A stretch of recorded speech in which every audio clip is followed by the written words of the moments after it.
Mene malizatsi aufish ochokera ku Malawi Electoral Commission MEC akuonetsa kuti olemekezeka Profesa Arthur Mutharika mtsogoleri wa dziko lino akuyembekezeka kuwina chisankho cha pa 16 September 2025. Anthu ambiri makamaka anzathu ochikonda chipani cha Malawi Congress Party they are finding it very difficult to accept kuti zinthu zawavuta. Ndiye pano tabwera kulankhula kwa amene wandithu ndi Kenny Msonda akulankhula mokalipa kunena kuti nonse amene muli mboma kuthandiza kuti boma la Chakwera la MCP ligwe akuti ndithu nonse mwapanga a very big mistake ndipo mulungu akulangani. Iwo akunena kuti ngati mmathandiza a DPP kuti mwina mudzigulire malo kumeneko mudziwe kuti mwauponda chifukwa chokuti DPP ndi chipani choyipa kwambiri samayamika. Atati asankhe between DPP and Satana, iwo ati Kenny Msonda bola atasankha Satana. Ndende limodzi pano pa Nyasa Voice Box timve kuti Kenny Msonda akuti bwanji ndipo akamaliza mutuze maganizo anu kuti Kenny Msonda kumeneko ndine kuti ndikulira kapena lumira mkuluyu akudziwa chimene ifeyo sitikudziwa. Mutuza in the comment section below pompano pa Nyasa Voice Box.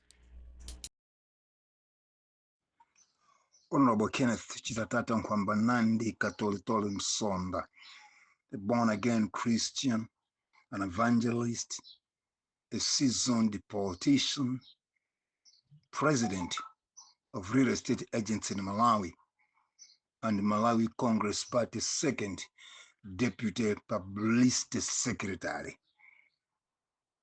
Amalawi anzanga ndifuna ndikutsimikizireni kuti Mulungu amalikonda dziko lino la Malawi. Ngati pali mphaso imodzi ya mtengo wapatali imene Mulungu anatipasa m'Malawi ndiyo ufulu, bata ndi mtendere. Dziko lino ndi dziko la mtendere kuopsa, ndipo mtendere umene Mulungu amaupasa mu dziko lino amauchita value kwambiri. Palibe munthu angachose mtendere umenewo.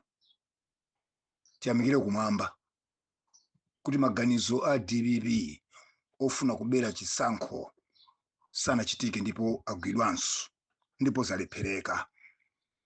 Ndifuna ndikudziwitseni izi.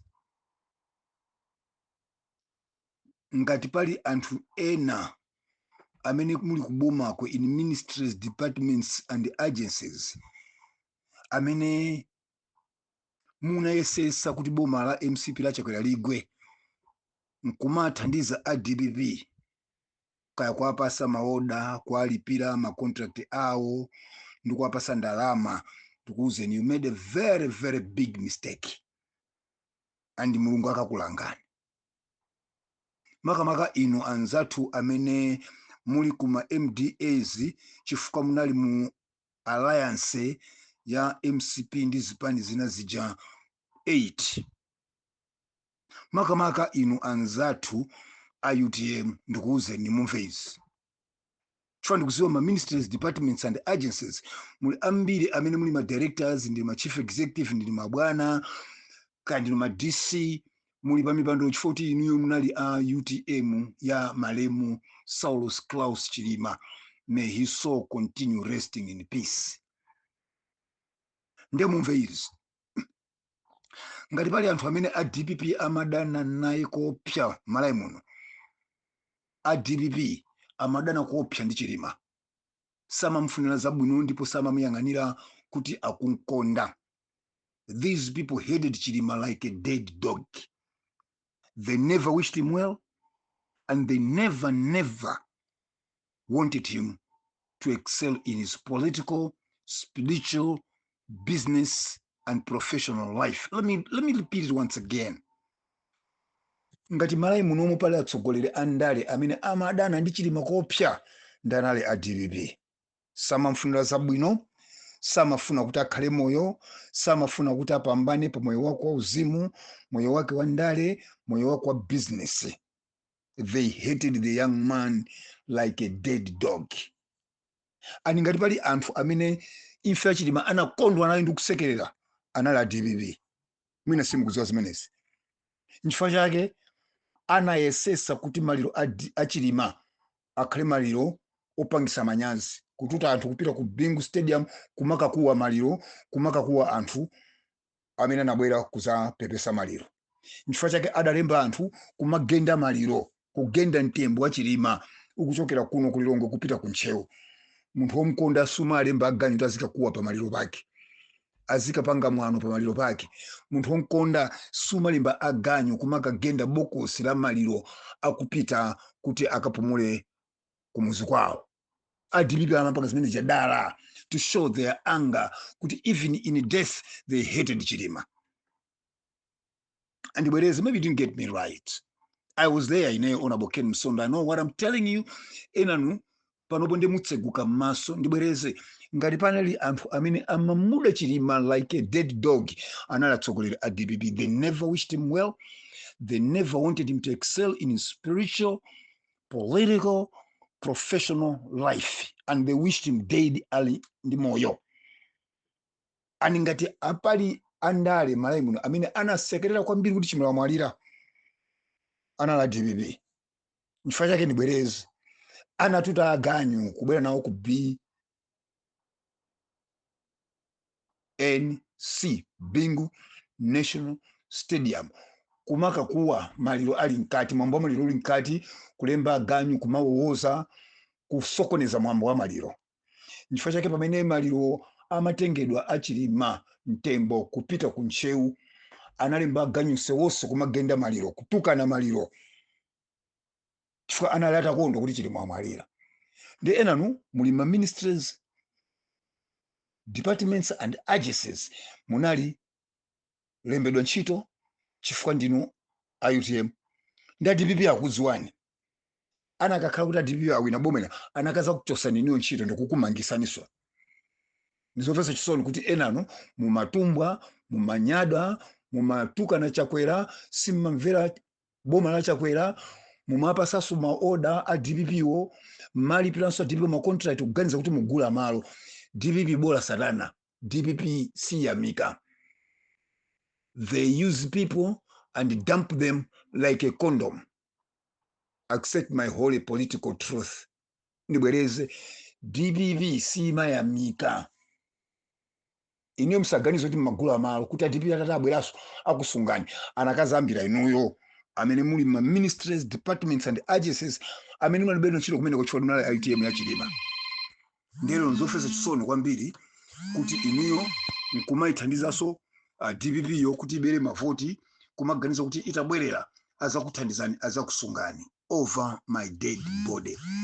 Thank God kuti Mulungu amakonda dziko lino ndipo plan yawo, propaganda yawo yakuti ADPP aberenso zisankho monga mina nabera 2014, mina nabera 2019 yalepereka. They have been caught pants down.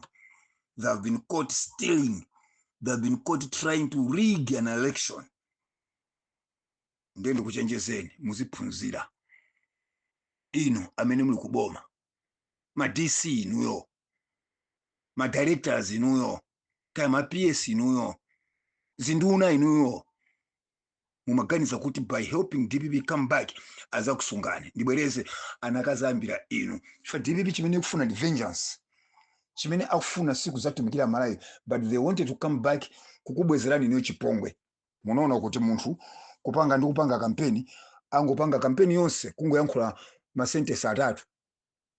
Munalisowa, mwakhaula, musazachiteso zopusa zimene munachita kundichosene mboma kusankha MCP.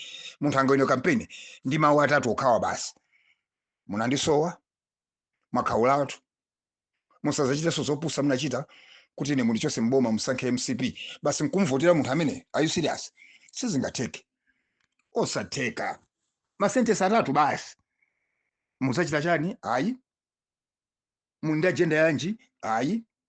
Chifukwa zimene munachosera Malawi ADPP mboma sanasinthe.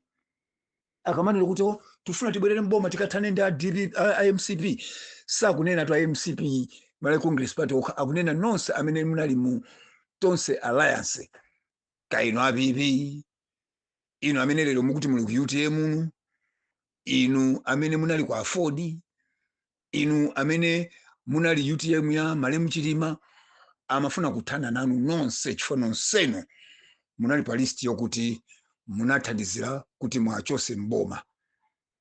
Ndinkona amabwera ndi mawu kuti munandisowa, mwakhaula, musazachiteso zopusa zimene munapanga kundichosa ine mboma kusankha MCP. So thank God you have been given a second chance. ani ngati maganizo boma ili kupita namapanga mwano m'maofesi boma ililipo. Chakwera alibe mtima wobwezera, Chakwera alibe mzimu wobwezera, Chakwera ndokonda mtendere. Koma ulendo uno mmene Chakwera akubwera afuna agwire ntchito ndi anthu amene pa mtima pawo pali chofuna kutukula dziko lino, afuna kugwira ntchito ndi anthu amene cholinga ndikuperekabe chiyembekezo kwa Malawi. Ulendo uno Chakwera afuna kugwira ntchito ndi anthu amene pa mtima pawo pali chitukuko, pali umozi okonda bata ndi mtendere. Ambuye akudalitse, tithokoze Mulungu kwa basi kuti dziko lino linakabwereranso mbuyo zaka zina 30 zonse zabwino zimene Chakwera anayika m'malo zinakaonongekanso, zinakakhala dziko lopita kutsogolo nabwereranso mbuyo. Honorable Kenneth Chitatata, Katolitoli, Nkhwamba Nandi, Msonda, Village Headman, Katolitoli. Shalom and Emmanuel.